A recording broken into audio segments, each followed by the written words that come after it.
You must understand, as one of the fundamental points of Buddhism,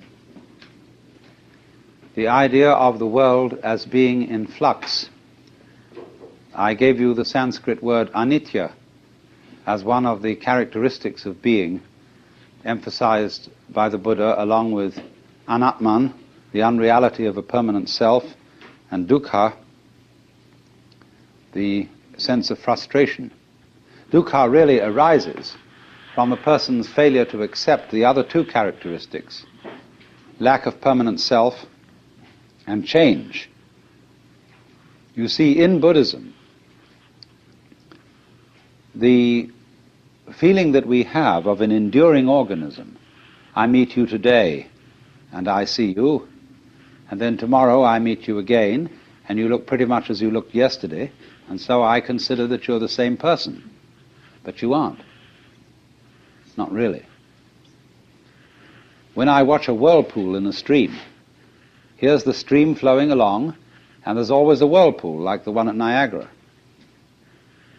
But that whirlpool never really holds any water. The water is all the time rushing through it. In the same way, a university, the University of California, what is it? The students change at least every 4 years. The faculty changes at a somewhat slower rate. The building changes. They knock them down and put up new ones. The administration changes. So what is the University of California? It's a pattern, a doing of a particular kind. And so in just precisely that way, every one of us is a whirlpool in the tide of existence. And we are in every cell in our body, every molecule, every atom is in constant flux, and nothing can be pinned down. You know, you can put bands on pigeons or migrating birds and identify them and follow them and find out where they go. But you can't tag atoms, much less electrons. They have a curious way of appearing and disappearing. And one of the great puzzles is, in physics, what are electrons doing when we're not looking at them? Because our observation of them has to modify their behavior. We can't see an electron without putting it in an experimental situation where our examination of it in some way changes it. What we would like to know is of what it's doing when we're not looking at it. Does the light in the refrigerator really go off when we close the door? But this is fundamental, you see, to Buddhistic philosophy, the philosophy of change. From one point of view, change is just too bad. Everything flows away. And there's a kind of sadness in that, a kind of nostalgia, and there may be even a rage. Go not gently into that good night, but rage, rage at the dying of the light. But there's something curious. There can be a very fundamental change in one's attitude to the question of the world as fading. On the one hand, resentment, and on the other, delight.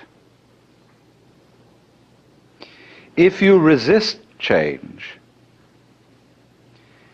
of course you must to some extent. When you meet another person, you don't want to be thoroughly rejected, but you love to feel a little resistance. Don't you? You know, you have a beautiful girl and you touch her. You don't want her to go blah. but so round, so firm, so fully packed. A little bit of resistance, you see, is great. So there must always be resistance in change, otherwise there couldn't be even change. There'd just be the world would go, and that'd be the end of it. But because there's always some resistance to change, there is a wonderful manifestation of form. There is a dance of life.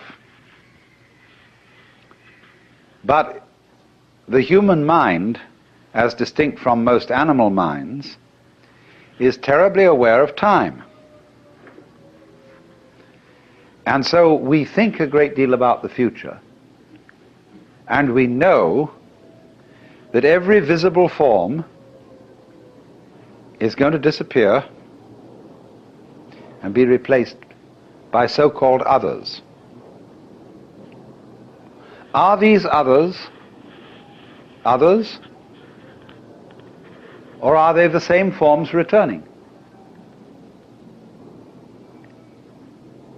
Of course, that's a great puzzle. Are next year's leaves that come from a tree going to be the same as this year's leaves? What do you mean by the same? They'll be the same shape, they'll have the same botanical characteristics, but you'll be able to pick up a shriveled leaf from last autumn and say, look at the difference. This is last year's leaf, this is this year's leaf. And in that sense, they're not the same. What happens when any great musician plays a certain piece of music? He plays it today, and then he plays it again tomorrow. Is it the same piece of music, or is it another? In the Pali language, they say, nacha so, nacha anno, which means not the same, and yet not another. So, in this way, the Buddhist is able to speak of reincarnation of beings without having to believe in some kind of soul entity that is reincarnated, some kind of Atman, some kind of fixed self, ego principle, soul principle that moves from one life to another. And this is as true in our lives as they go on now from moment to moment as it would be true of our lives as they appear and reappear again over millions of years.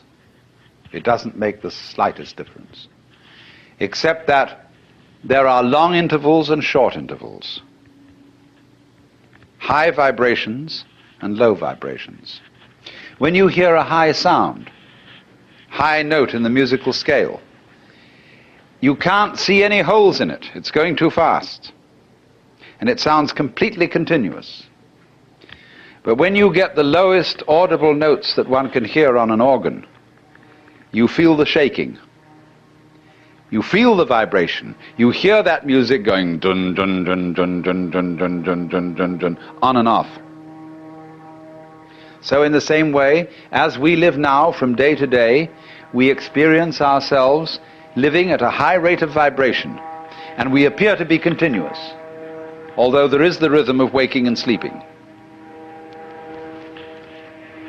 But the rhythm that runs from generation to generation and from life to life is much slower, and so we notice the gaps. We don't notice the gaps when the rhythm is fast.